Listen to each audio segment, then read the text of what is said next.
এদিকে তাদের তো ক্যাম্পের লোকেদের বলার কথা ছিল। প্রত্যেকটি ক্যাম্পে তারা অনেকগুলো ফল নিয়ে যায় আর তাদেরকে বলে যে তাদের ক্যাম্পকে সাপোর্ট করার জন্য। সব জায়গার লোকেরাই সাপোর্ট করতে রাজি হয়ে যায়। একটি পিচ্চি বাচ্চা খেলছিল, তখন কিম তানকে জিজ্ঞাসা করে, আচ্ছা, তুমিও কি ছোটবেলা থেকে এইরকমই ছিলে? তখন তান বলেন, না, আমি এমন ছিলাম না। সে একটু কষ্ট পায় আর একটু বাহিরে চলে যায়। তখন কিম তাকে বলে, কি হয়েছে? তান তখন তাকে জানায় যে ছোটবেলায় আমি আমার বাবার কাছ থেকেই বক্সিং শিখেছি। আমার বাবা আমাকে অনেক ভালোবেসে বক্সিং শিখিয়েছে। কিন্তু হুট করে সে আমাদের জীবন থেকে হারিয়ে যায়। আমার মা এবং আমাকে একা করে রেখে চলে যায়। তারপর থেকেই আমাদের জীবন এতটা কষ্টের। সিন পরিবর্তন হয়। সবাই বসেছিল, মনে করছিল তারা কি তাদের কাজ কমপ্লিট করতে পারছে। আঙ্কেল সেন অনেক বেশি চিন্তিত ছিল। সে বুঝতেই পারছিল না যে তারা আসলে কি করে ফিরে আসবে, তারা কি সবকিছু কমপ্লিট করতে পারবে কিনা। দুশ্চিন্তারত অবস্থায় সবাই যখন ছিল, তখন তারা আসে আর বলে, সবাই আমাদেরকে সাপোর্ট করার জন্য প্রস্তুত। আপনাদেরকে চিন্তা করতে হবে না, সবকিছু ঠিক হয়ে যাবে। এদিকে আমরা নতুন একটি ছেলেকে দেখতে পাই, যে কিনা অনেক প্র্যাকটিস করছিল, কিন্তু তার মনে অনেক বেশি কষ্ট ছিল। সে কিভাবে কি করবে কিছুই বুঝতে পারছিল না। বিন আসলে তেমন বক্সিং পারতো না। তার বাবার জন্য তাকে বক্সিং করতে হতো। তিন তাকে বলে, দেখো, সব কাজ তো সবার দ্বারা হয় না, তাই তোমাকে এই কাজ করতেও হবে না। সে তার কাছে আসার চেষ্টা করে, তখন এখানে আঙ্কেল চলে আসে। আঙ্কেলকে দেখে সে তো অনেক বেশি ভয় পেয়ে যায়। তারপর সে এমন অ্যাক্টিং করে যে তারা প্র্যাকটিস করছিল। আঙ্কেল তখন তাকে জানায় যে, কিরে, তুই ঘুমাবি না? এখনো প্র্যাকটিস করছিস? এত রাত পর্যন্ত করতে হবে না, যা গিয়ে ঘুমিয়ে পড়। তারপর আমরা বিনকে দেখতে পাই, যে কিনা তিনকে জিজ্ঞাসা করে, কি হয়েছে, তোমার কি বেশি ব্যথা লেগেছে? তখন সে বলে, হ্যাঁ, ব্যথা তো অবশ্যই লেগেছে, কিন্তু আহামরি না। এদিকে ফটোশুট ছিল। বোম নামের একটি মেয়ে অনেক ভালো ফটোশুট করে।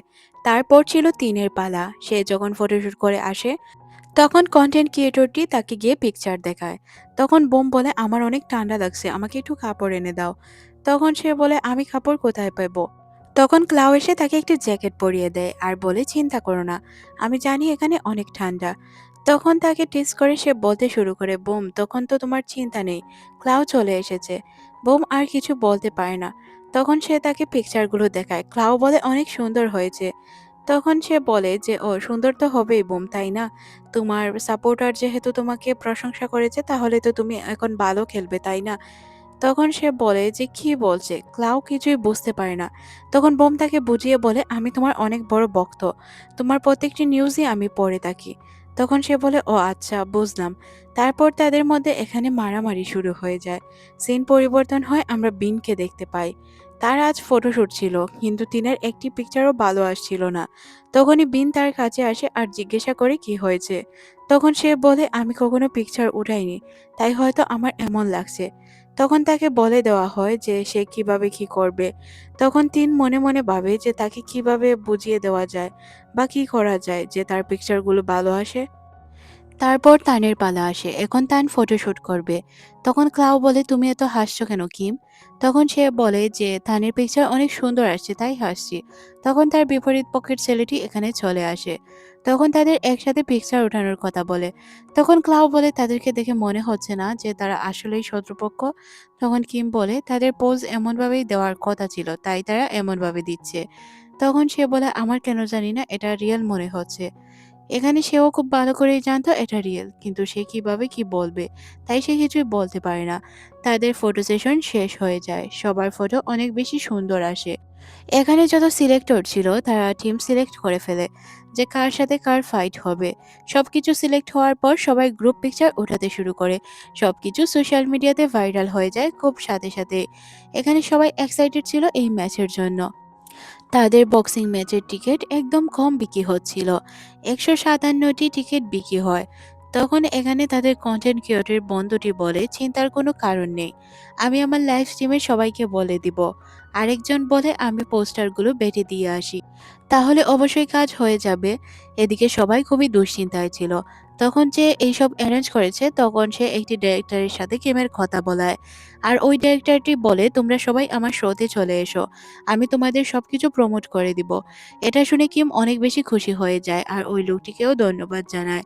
তারপর সে গাড়িতে গিয়ে বসে থাকে, তাদের টিম কি নিবে বা সে কি করবে না করবে এই বিষয়গুলো নিয়ে চিন্তিত ছিল। তান তাকে খুশি করার জন্য একদম একটু অন্য স্টাইলে কথা বলতে শুরু করে। কিছুক্ষণ পরই তার মন ভালো হয়ে যায়। সিন পরিবর্তন হয় তাদের ওই লাইভ স্ট্রিমার বন্ধুকে দেখিয়ে, যে কিনা লাইভে সবার ড্রেসিং রুম দেখাচ্ছিল। আর তারা শো এর জন্য যে তৈরি হচ্ছে এইসব সে ভিডিও করে আপলোড করছিল। সে বলে আমার আইডল হচ্ছে তান। এই কথা বলে সে তার লাইভ স্ট্রিম শেষ করে। এদিকে ইয়তকে দেখানো হয় যে কিনা সবার জন্য খাবার নিয়ে এসেছিল। সবাইকে খাবারগুলো খেতে দেয়। কিম এখানে চুপচাপ দেখে সে তার কাছে পানি চায়। কিম পানি দিলে সে পানি পান করতে গিয়েই পানি পুরো তার মুখে চলে যায়। তখন কিম আর কি বলবে, তাকে সরি বলে এখান থেকে চলে যেতে চায়, কারণ তাকে কেউ একজন বাহিরে ডাকছিল। আর এইসব দেখে তান হাসতে শুরু করে। আবারও লাইভ শুরু হয়ে যায়। তারা লাইভের ভিডিও করছিল। এখানে যেহেতু আজ শো ছিল, শোটি অনেক ভালোই ছিল। এখানে বক্সিং এর পাঞ্চার আনা হয়। যে যত বেশি নাম্বার উঠাতে পারবে সেই বিজয়ী হবে। একে একে তারা সবাই সবার মতো করে পাঞ্চ মারতে শুরু করে। পাঞ্চ মারলে কি হবে? শুধু কি পাঞ্চ মারলেই হয়? পাঞ্চ মেরে তো জিততে হয়, তাই না? সবাই পাঞ্চ মারে কিন্তু ইয়ত জিতে যায়। তান সেকেন্ড হয়, এটা আমরা বুঝতে পারলাম না। তানের অনেক বেশি খারাপ লাগে কারণ ইয়ত জিতে গিয়েছিল। ইয়তের জিতা তার একদমই সহ্য হচ্ছিল না। তারপর ডিরেক্টর তাদেরকে দিয়ে আরো বিভিন্ন কাজ করায়। আর তাদের এই বিষয়টা প্রমোট করার জন্য তাদেরকে কিছু কথা বলতে বলে। সবাই সবার মতো করে কথা বলতে থাকে। এখানে সবাই মনে করছিল কিম আর ইয়দের মধ্যে রিলেশন রয়েছে। এখানে তো কিছু লোক জিজ্ঞাসাবাদ করেই বসে যে আপনাদের মধ্যে কি কোনো রিলেশন রয়েছে? এখানে কিম কি বলবে কিছুই বুঝতে পারে না। সে তাকে বলে হার্ট শেপের একটি চিহ্ন বানানোর জন্য। কিম প্রথমে রাজি না হলেও পরবর্তীতে সে রাজি হয়ে যায়। যখন সে তার কোমরে হাত দেয় তখন অনেক বেশি রেগে যায় তান। আর তান রেগে গিয়ে তাকে মারতে যায়। তখন কিম সবকিছু সামলে দিয়ে বলে আমাদের সারপ্রাইজ আপনাদের কেমন লাগলো? এরকম মারপিট যদি দেখতে চান তাহলে অবশ্যই আমাদের বক্সিং ম্যাচে অংশগ্রহণ করুন। আর আপনাদের জন্য টিকিট খুবই সীমিত। খুব তাড়াতাড়ি টিকিট বুকিং করতে হবে। তারপর আমরা দেখতে পাই তাকে ড্রেসিং রুমে নিয়ে এসে সে উল্টাপাল্টা কথা শোনায়। কিমকে বলে, "তুমি কি সত্যি এইসব এই প্রমোশনের জন্য করছিলে? নাকি তোমার ভিতরে অন্য কিছু লুকিয়ে আছে?" কিম তানকে থাপ্পড় দিয়ে বলে, নিজের লাইন ক্রস করো না। বলে যেও না যে কি হয়েছিল। তারপর তাদের মধ্যে রোম্যান্স চলতে থাকে। সিন পরিবর্তন হয়। আমরা এখানে এই দুইজনকে দেখতে পাই। তিন আর বিনকে। তারা দুইজনই চিন্তিত ছিল। তখন বিন টিমকে বলে চিন্তার কোনো কারণ নেই, সবকিছু ঠিক হয়ে যাবে। এদিকে আমরা লাইভ স্ট্রিম দেখতে পাই। সবাই লাইভে এটাই বলছিল যে ওই দিনের মারপিট তাদের অরিজিনাল মনে হয়েছিল। হয়তো এটা অরিজিনাল। আসলে তাদেরকে বোকা বানানো হচ্ছে। কেউ তো কিম আর ইয়োদের টিমকে সাপোর্ট করছিল আর কেউ করছিল তান আর কিমকে। এইসব দেখার পর তারা বুঝতেই পারে না কি করছিল। অলরেডি সবাই জেনে গিয়েছিল তাদের মধ্যে রিলেশন রয়েছে। আর যেহেতু তাদের টিকিটও সোল্ড আউট ছিল, সবাই অনেক খুশি ছিল। আঙ্কেল পেয়েছো তার কাছে ক্ষমা চায় আর বলে যে আমি অনেক খুশি তোমার উপর। তুমি যদি আমাদের সাপোর্ট না করতে তাহলে কোনো কিছুই সম্ভব ছিল না। কিম বলে আপনারা যে আপনাদের এখানে আমাকে ঠাঁই দিয়েছেন এটাই আমাদের কাছে অনেক কিছু। রাতের বেলায় সে তানকে বলে যে আমার অনেক খুশি লাগছে। এতদিন নিজেকে এতিম মনে হলেও আজ মনে হচ্ছে হয়তো আমার কাছে পুরো ফ্যামিলি রয়েছে। সিন পরিবর্তন হয়। তারা যেই জায়গায় আজ ম্যাচ খেলবে ওই জায়গার সিসিটিভি চেক করছিল কিম। কন্ট্রোল রুম থেকে ওই দুইজনকেই ডাকা হয়, তাই তারা এখান থেকে বেরিয়ে যায়। একা ছিল কিম। তখনই তান এখানে চলে আসে আর তাকে বলে যে কেমন লাগছে। তখন সে বলে আমার অনেক চিন্তিত মনে হচ্ছে। তখন কিম জানায় যে কি করব বলো, আমি এই জীবনের প্রথম এইসব চিন্তা করেছি। এত কিছু আমি সামলে নিব কখনো কল্পনাও করতে পারিনি। তান বলে তুমি অনেক সুন্দরভাবে সবকিছু সামলে নিয়েছো। তাছাড়াও তোমাকে নিয়ে এখন আমার গর্ব করা উচিত।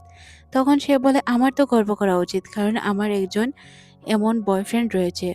তখনই এখানে আঙ্কেল চলে আসে আর আঙ্কেল তাদেরকে জানায় যে তোমাদের জন্য আলাদা রুম রয়েছে, তোমরা চাইলে ওই জায়গায় টাইম স্পেন্ড করতে পারো।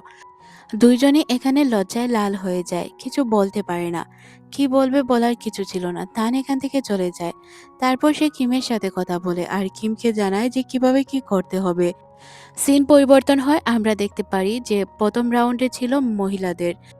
এদিকে বিনেরও ফাইট ছিল। বিনের অবস্থা খুবই খারাপ ছিল। সে ঠিকঠাকভাবে ফাইটই করতে পারছিল না। কিছুক্ষণ পর সে আবারও ওঠে, তখন তিন তার কাছে আসে আর তাকে কিছু বলে কানে কানে। তারপর সে আবারও ফাইট শুরু করে দেয়। সে এখন তার নিজের বেস্ট দেওয়ার চেষ্টা করছিল। এইভাবেই সে জিতে যায়। এদিকে মেয়েদের ম্যাচের মধ্যেও আমরা দেখতে পাই যে তাদের অবস্থাও খুব খারাপ ছিল, কিন্তু সে জিতে যায়। তাদের দুইজনের টিমই যেহেতু জিতেছিল তাই তারা অনেক বেশি খুশি ছিল। এদিকে কিম সবকিছু সামলাতে গিয়ে নিজের হাত পর্যন্ত কেটে বসে, কিন্তু সে এখানে কিছু করতে পারছিল না। সিন পরিবর্তন হয়, তাদের ফটো সেশন চলছিল। ফটো সেশনের সময় আমরা দেখতে পাই সবাই অনেক ভালোভাবেই ফটো সেশন করছিল। তাদের ফটো সেশন অনেক বেশি সুন্দর হচ্ছিল। সময় যেহেতু শেষ ছিল, তান পানি পান করছিল। তখন কোচ তার কাছে আসে আর তাকে বক্সিং গ্লাভস পরতে সাহায্য করে আর তাকে জানায় যে মনোযোগ দিয়ে ম্যাচটি জিততে হবে। সে বলে সে জিতে আসবে। তখন আমরা দেখতে পাই তাদের এন্ট্রি হয়। প্রথমে ইয়তের এন্ট্রি হয়, তারপর চলে আসে তান। তাদের দুইজনকেই অনেক সুন্দর লাগছিল। তারা দুইজন যখন এখানে চলে আসে তখন তাদের সরাসরি দেখানো হয় আর তাদেরকে দেখে মনে হচ্ছিল তারা ফাইটের জন্য প্রস্তুত। ফাইটের শুরুতেই তান পড়ে যায়, এটা দেখে সবাই অবাক হয়ে যায়। তানকে কিম ডাকতে শুরু করে, কিন্তু কোনোভাবেই তানকে ওঠানো সম্ভব হয় না। লোকজনেরা চিৎকার করতে শুরু করে, এত ভালো একজন বক্সার কিভাবে এইসব করতে পারে। তান কেন উঠতে পারছিল না, এটা ছিল সবার মাথা ব্যথা। কিন্তু তানের কি হয়েছে এটা কেউই বুঝতে পারে না। কিম চলে আসে তানকে ওঠানোর জন্য, কিন্তু তানকে আর ওঠাতে পারে না। বিজয় ঘোষিত করা হয় ইয়তকে। কিন্তু এখানে তানের অবস্থা এত খারাপ কেন ছিল? তানকে হসপিটালে নিয়ে যাওয়া হয়, কিম তো তার জন্য কান্না করতে শুরু করে। এদিকে আমরা আঙ্কেল পেজকে দেখতে পাই, যে কিনা ওই রুমে চলে যায়। রুমে যাওয়ার পর সে একটি পানির বোতল খুঁজে পায়, যেটা থেকে সে পানি পান করেছিল আর জানতে পারে এই পানিতেই ড্রাগস ছিল। আর এই ড্রাগসের কারণেই তার এমন অবস্থা হয়েছে। সাথে সাথে রিপোর্টাররা চলে আসে আর তান তো এখানে হসপিটালে অ্যাডমিট ছিল। কিম তার পাশেই বসা ছিল। কিম নিজেকেই নিজে দোষারোপ করছিল। সে মনে করছিল হয়তো তার জন্য এইসব হয়েছে। তখনই তার কাছে একটি কল আসে। কলটি কেটে দেওয়ার পর আঙ্কেল পেজ আসে তার সাথে কথা বলতে।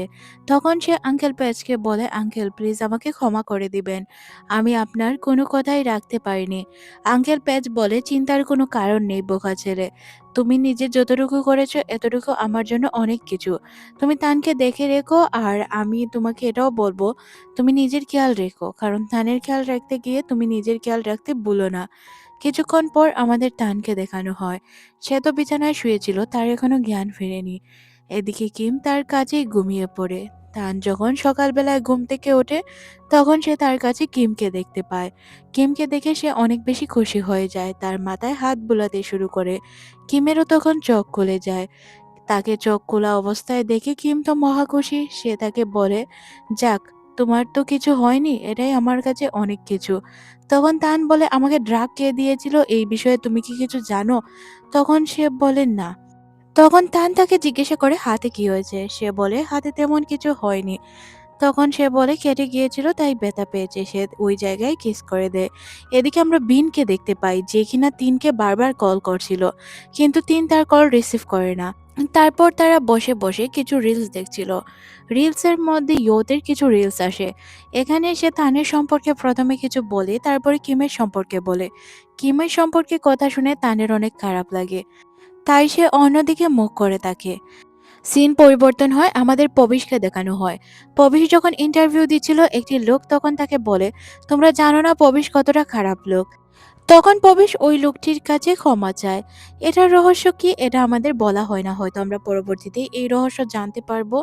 এদিকে কিমকে দেখানো হয় হসপিটালে, সে তানকে খাবার খাইয়ে দিচ্ছিল আর তারা এখানে বসে বসে তাদের গল্পগুজব করছিল কিভাবে কি করা উচিত। তখনই একটি নার্স চলে আসে। তখন সে বলে যে আচ্ছা, ড্রাগের সম্পর্কে কি কোনো তথ্য পেয়েছো? তখন সে বলে না, কোনো তথ্যই পাওয়া যায়নি। এদিকে আমরা কিমের ওই বান্ধবীটাকে দেখতে পাই, যে কিনা তদন্ত করছিল। মেয়েটি যেহেতু সাংবাদিক ছিল তাই সে তো তদন্তই করবে, এটাই তার কাজ ছিল। সে কাজ করার সময় কিছু লকেটের চিহ্ন পায়। এই লকেটটি তার মনে হয় সে কোথাও দেখেছে। তখন তার মনে পড়ে যে এই রকেটটি সে কাকে পড়ে থাকা অবস্থায় দেখেছিল। তখন তার সন্দেহ হয় যে কিমের বাবাকে ওই লোকটি খুন করেনি তো। সিন পরিবর্তন হয়, পবিত্রানকে দেখতে আসে। কিমের সাথেও সে অনেক ভালোভাবেই কথা বলে। এমনভাবে কথা বলছিল দেখে মনে হচ্ছিল সে সবকিছু ভালোই চায়। টিমের কাছে তার ওই বান্ধবীটি কল করে তাকে জানায় যে, "তুই যেই বিষয়ে তদন্ত করছিস, যেই বিষয়গুলো জানতে চাইছিস, ওই বিষয়গুলো আমি জানি। আর এমন আমি একটি মৃতস্থানে এই প্রমাণ পেয়েছি, যেটা তোর বাবার এই জায়গায় পেয়েছিলাম। আমার মনে হচ্ছে এটা নিয়ে আমাদের কিছুটা তদন্ত করে দেখা উচিত।" তারপর আমাদের দেখানো হয় সে যখন এখান থেকে যায় আর জানতে পারে যে ওই আঙ্কেল এই ঘটনাগুলো ঘটিয়েছে বা হয়তো এই আঙ্কেল খুনি, তখন তো সে চমকে যায়। আর মনে ভাবে তাকে শেষ করে দিবে। এখানে গিয়ে তো সে অন্য ঘটনা দেখতে পায়। এই লোকটি অন্য কেউ না, লোকটি ছিল তানের বাবা। কিন্তু সে এতদিন যাবৎ সবকিছু সবার কাছ থেকে লুকিয়ে এসেছে। লোকটি তাকে তার ছেলে হিসাবে মানলেও সে তাকে তার বাবা হিসাবে মানত না। কারণ তার মাকে ফেলে রেখে গিয়েছিল। আর যেহেতু এখন সে জানতে পারল যে কিমের বাবাকে সেই খুন করেছে, এই বিষয়টা নিয়ে কিম দুশ্চিন্তায় পড়ে যায়। এখানে কি সত্যিই কিমের আর তানের সম্পর্কে কিছুটা দাঁড়ার সৃষ্টি হবে? নাকি সবকিছু তাড়াতাড়ি সমাধান হবে? এটাই ছিল দেখার বিষয়। কিন্তু বাপ ছেলের মধ্যে তুমুল ঝগড়া ছিল। তান তার বাবাকে কোনোভাবেই মানতে চাইছিল না। সে তার বাবাকে একদমই পছন্দ করত না। সে বলত তার বাবা নাকি অনেক স্বার্থপর। স্বার্থ ছাড়া সে কিছু বোঝে না। এদিকে পবিত্রকে দেখানো হয় যে কিনা আঙ্কেলের সাথেই মিলিত ছিল। আসলে তাদের মধ্যে সম্পর্ক অনেক ভালো ছিল। এদিকে আঙ্কেল পবিতকে ধন্যবাদ জানায় আর সাথে বলে, তুমি যদি আমাদের সাহায্য না করতে তাহলে আমাদের এতটুকু হতো না। তুমি আমাদের ক্যাম্পের জন্য অনেক কিছু করেছো। তখন পেজ বলে সে তার ক্যাম্প দেখতে একবার যাবে। তখন কিম তাদেরকে এখান থেকে বিদায় জানায়। আঙ্কেল আর পেজ চলে যায়। পেজ চলে যাওয়ার পর আমরা দেখতে পাই থানকে ছেড়ে দেওয়া হয়। সে এখন বাসায় যেতে পারবে, তাই সে ক্যাম্পের উদ্দেশ্যে রওনা হয়। ক্যাম্পে যাওয়ার পর তানকে সে বলে যে, আমি অনেক ক্লান্ত কিম, আমাকে রুমে নিয়ে যাও। সে যখন তাকে রুমে নিয়ে যায় দেখতে পায় রুমের অবস্থা খুবই খারাপ। তারপর বিন এসে দেখতে পায় যে রুমে তিনের কোনো জিনিসপত্র নেই। তখন সে বলে যে হয়তো তিন এইসব করেছে, কিন্তু বিন বলে তিন এইসব করতেই পারে না। তখন তাদের সাথে থাকা একজন বলে, কেন করতে পারে না? বাহিরে অনেকগুলো গুন্ডা ছিল। গুন্ডাগুলো এখানে মূলত ঝামেলা সৃষ্টি করার জন্য এসেছিল। তখনই এখানে পবিত চলে আসে আর সে জানায় সে এই ক্যাম্পটি কিনতে চায়। আর এই গুন্ডাগুলোর যতটুকু টাকার প্রয়োজন ছিল ওই টাকাগুলো সে দিয়ে দিবে। সে ওই গুন্ডাদের বসের সাথে কল করে কথা বলে আর জানায় যে, আমি সবগুলো টাকা দিয়ে দিচ্ছি, আপনার কত টাকা প্রয়োজন? সে বলে 1 মিলিয়ন। তখন পবিত বলে যে 1 মিলিয়ন টাকা আমার জন্য আহামরি কিছু নয়, আমি এখনই দিয়ে দিচ্ছি, এই নাও চেক। আর সে আঙ্কেলকে বলে, আমি আপনার ক্যাম্প কিনে নিচ্ছি। আর তাছাড়াও কোনো চিন্তার কারণ নেই, এখানে তোমরা নিজেদের মতো করেই থাকতে পারবে। আমি তোমাদের কখনোই এখান থেকে সরাবো না। দেখে লোকটিকে অনেক ভালো মনে হচ্ছে, তাই না? এই লোকটির রহস্য কিছুক্ষণ পরই আপনারা জানতে পারবেন। এখানে দেখানো হয় তানের বাবা পকন তাকে একটি প্রস্তাব দিয়েছিল। সে চাইলেই তাদের জিম সেন্টার কিনতে পারে। তখন সে রাজি হয়নি এই বিষয়গুলোতে। তখন কিম বলে, তোমার বাবা আমার বাবা এবং আমার মাকে খুন করেছে। আমার বাবাকে আর আমার মাকে নাকি কুকুর কামড়ে দিয়েছিল। কিন্তু ঘটনা এমন ঘটেনি। তাহলে কি বলতে চাও তুমি? সিনটি এখানে কাট করে আমাদেরকে ওই থিনকে দেখানো হয়, যে কিনা তানের পানিতে ড্রাগ মিলিয়েছিল। সে বলে তার ছোট বোনকে কিডন্যাপ করে এমনটি করা হয়েছে। আঙ্কেলের কাছে ক্ষমা চায়। আঙ্কেল তাকে ক্ষমা করে দেয় আর বলে, তুমি এখন থেকে আমাদের ক্যাম্প জয়েন করবে। পবিত যেহেতু তাদের এই সেন্টারটি কিনে নিয়েছে, তাই সে সবকিছু দলিল করার জন্য চলে আসে। দলিল করার সময় সে বলে, কাল একটি বক্সিং ম্যাচ আছে, সবাইকে তৈরি করো। কিম বসে বসে চিন্তা করছিল। তখন তার বান্ধবী তার কাছে আসে আর বলে, ওই দিন যে আমি তোমাকে বলেছিলাম না, হয়তো এই পিনটি পকনের, আসলে এই পিনটি পকনের নয়। এই পিনটি আরো অনেকের কাছেই আছে। তুমি দেখো চিন্তা করে, এখানে অনেকেই আছে যাদের কাছে এই পিন রয়েছে। তার মানে হয়তো সে খুনি নয়। তখন সে বলে, তাহলে তুমি আগে কেন বললে না? আমার তানির সাথে অনেক বড় ঝামেলা হয়েছে। তখন তার বান্ধবী জানায়, আমি তো এই বিষয়ে জানতাম না। তখন সে তাকে জিজ্ঞাসা করে ম্যাচ কবে। তখন কিম বলে যে ম্যাচ খালি আছে, তুমি কি দেখতে আসবে? সে বলে হ্যাঁ, সে ম্যাচ দেখতে আসবে। সিন পরিবর্তন হয়, আমরা পিছন থেকে তানকে দেখতে পাই। তান তার বাবার সাথে দেখা করতে যায়। সে পকেনকে খুঁজতে শুরু করে। আশেপাশের সবাই তাকে পকেনের কাছে যেতে দেয় না। তখন পকন নিজেই চলে আসে তার কাছে আর বলে, কি চাও? তখন সে বলে যে, আমি এমন ঘটনা শুনেছি, এগুলো কি সত্য? তখন সে বলে, আগে ফাইট করো, সবকিছু বলে দিব। তাদের বাপ ছেলের মধ্যে ফাইট হয় আসলে এখানে আরো কি ঘটনা ছিল এগুলো আমাদের দেখানো হয় না। কিছুক্ষণ পর আমাদের কিমকে দেখানো হয় যে কিনা তানকেই খুঁজছিল। কিন্তু সে কোথাও তানকে খুঁজে পায় না, তাকে ফোনেও পাচ্ছিল না। সে কিছুটা চিন্তিত ছিল। সবাইকে সে এক জায়গায় করে। কারণ আজ ম্যাচ ছিল আর ম্যাচের লোকেশন দিয়ে দেওয়া হয়েছিল। তারা সবাই ম্যাচের জন্য বেরিয়ে পড়ে। এদিকে আমাদের পকেনকে দেখানো হয় যে কিনা কারোর সাথে দেখা করতে আসে আর বলে যে আপনার সব জিনিসপত্র তৈরি আছে। আশা করি এই জিনিসটি আপনার অনেক ভালো লাগবে। গাড়ির ডিকি খোলার সাথে সাথেই আমরা থানকে দেখতে পাই। এমন কি ঘটনা যে পকেন নিজেই তার ছেলেকে বিক্রি করতে চাচ্ছে। টাকার কাছে একটি বাবা কি এইভাবে হেরে গেল? আর কোন লোকটির কাছেই সে বিক্রি করতে চাচ্ছে? এটা হচ্ছে দেখার বিষয়।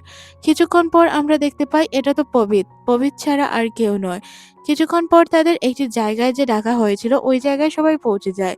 কিন্তু এই জায়গাটিকে দেখে কোনোভাবেই মনে হচ্ছিল না যে এটা বক্সিং খেলার মতো জায়গা। তবে এখানে সবাই এসে অবাক হয়ে যায় আর বলে যে পবিত কোথায় যে আমাদের এমন একটি জায়গায় আনলো। কিছুক্ষণ পরই পবিত এখানে চলে আসে আর বলে ওয়েলকাম আমার রাজ্যে। তারপর আশেপাশের সব গুন্ডারা বলে যে উনি হচ্ছেন আমাদের বস। তখন সে নিজের পরিচয় দেয় আর সে বলে সেই নাকি সিয়াদেব। এটা শোনার পর সবাই অবাক হয়ে যায়, কারণ এতদিন যাবৎ তারা যাকে দেবতার মনে মেনে এসেছিল সে আসলে এত বড় শয়তান এটা তারা ভাবতেও পারেনি। একটি লোক তার কাছে আসে আর বলে প্লিজ আমাকে বাঁচাও, আমি এখানে অনেক কষ্টে আছি, আমাকে এরা মেরে ফেলবে। তখন আমরা জানতে পারি যে সে একজন সিক্রেট পুলিশ অফিসার। তাকে সাথে সাথে গুলি করে মেরে দেওয়া হয়। আর এটা বলা হয় যে সে অনেক বড় ভুল করেছে সিয়াদেবের বিরুদ্ধে প্রমাণ জোগাড় করে। সে নাকি পুলিশের কাছে সব প্রমাণ দিয়ে দিত। এখন সে কিভাবে পুলিশের কাছে প্রমাণ দেয় এটা আমি দেখব। আচ্ছা চলো, তোমাদের ম্যাচ শুরু হতে যাচ্ছে। এখানে কিম কিছুই বুঝতে পারছিল না যে সে কিভাবে কি করবে।